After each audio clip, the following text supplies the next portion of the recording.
The character I'm drawing right now is Floyd Nightshade. He's a vampire who also happens to be a detective in Victorian-era London.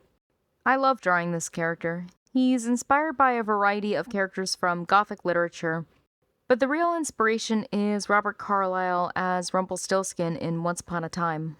I really love drawing his expressions because I love imagining what he is thinking and feeling and putting it onto paper. I especially love drawing his fangs, giving him that classic vampire look. When it comes to drawing his hair, when I was first designing him, I was trying to draw wispy, messy hair, and it started to look like this very odd hairstyle, and I just liked it because it felt like my style. It felt like something that I would want to draw, and I just went with it because I think it gave him a unique and interesting look. When I draw his hands, I kind of took inspiration from Nosferatu because he has very claw-like looking hands, and I also took inspiration from Edward Scissorhands because I really love that movie, and I wanted to incorporate some of that in Floyd's design.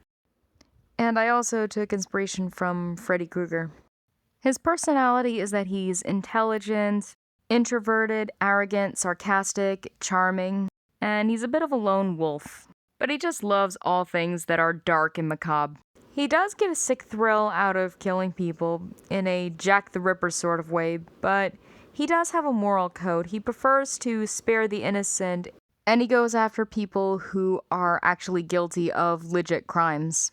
He goes by the nickname the Prince of Death because he has suspects dying around him and no one can figure out why. Because he uses his detective skills to cover up the murders that he causes. His story is that he's basically an outcast just trying to survive in a harsh world where vampires are seen as monsters and they're not really welcomed. When it comes to vampires, I take inspiration from Christopher Lee's Dracula because Christopher Lee is a real badass.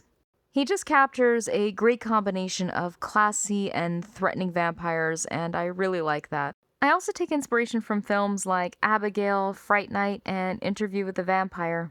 I like vampires that can appear to look and act like normal people, but can also be cunning and intimidating predators.